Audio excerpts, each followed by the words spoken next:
जिसकी 2 बेटियां हैं वो इतना खुश नसीब है, जिसकी 3 बेटियां हैं वो उससे खुश नसीब है, जिसकी 1 बेटी है वो भी खुश नसीब है।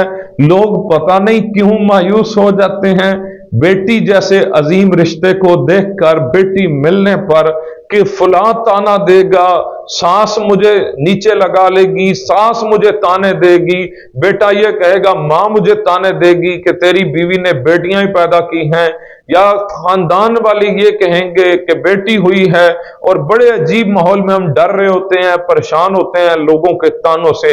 ये जालिम जमाना किसी का नहीं है नाजरीन, ये जालिम जमाना किसी का बना ही नहीं है।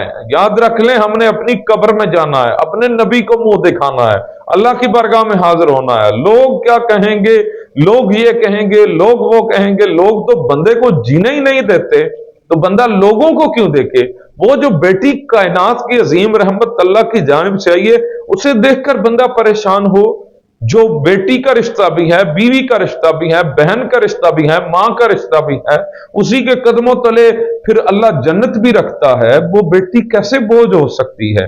कईयों की किस्मत बदलते हमने देखा है बेटी आने के बाद। हजरत अब्दुल्ला बिन अब्बास रदी अल्लाह तआला अन्हु फरमाते हैं कि हजूर नबी अकरम सल्लल्लाहु अलैहि वसल्लम ने फरमाया, जिस शख्स की 2 बेटियां हों और जब तक वो इसके पास रहें या वो इनके साथ रहा, वो इनके पास रहे या ये इनके साथ रहा, यानी अपनी बेटियों की परवरिश की, और इस दौरान वो इनके साथ हुस्न सलूक करता रहा, मोहब्बत करता रहा, प्यार करता रहा, शफकत करता रहा, तो आका अलैहिस्सलातु वस्सलाम ने फरमाया, इल्ला अदखलताहुल जन्ना, अल्लाह के रसूल सल्लल्लाहु अलैहि वसल्लम ने फरमाया, तो वो दोनों इसे जन्नत में ले जाएंगी। 2 बेटियां हैं तो साथ जन्नत में ले जाएंगी, 3 बेटियां हैं तो जन्नत में ले जाएंगी, 1 बेटी है तो जन्नत में ले जाएगी।